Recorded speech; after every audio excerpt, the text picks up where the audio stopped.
بسم الله الرحمن الرحيم. سأل سائل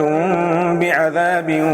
واقع للكافرين ليس له دافع من الله ذي المعارج. تعرج الملائكة والروح إليه في يوم كان مقداره 50,000 سنة فاصبر صبرا جميلا إنهم يرونه بعيدا ونراه قريبا يوم تكون السماء كالمهل وتكون الجبال كالعهن ولا يسأل حميم حميما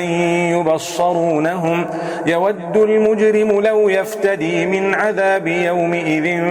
ببنيه وصاحبته وأخيه وفصيلته التي تؤويه ومن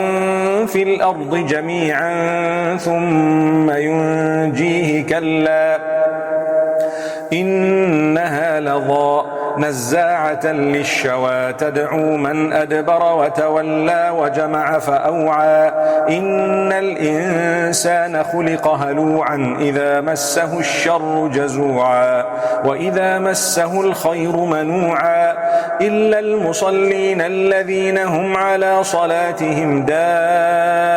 دائمون والذين في أموالهم حق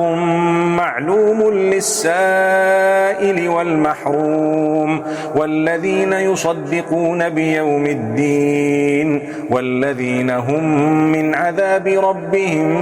مشفقون إن عذاب ربهم غير مأمون والذين هم لفروجهم حافظون إلا على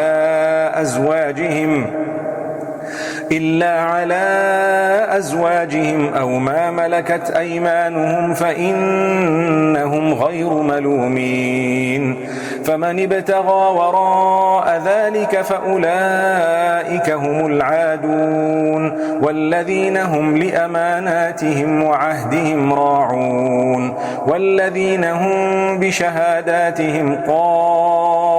قائمون والذين هم على صلاتهم يحافظون أولئك في جنات مكرمون فما للذين كفروا قبلك مهطعين عن اليمين وعن الشمال عزين أيطمع كل امرئ منهم أن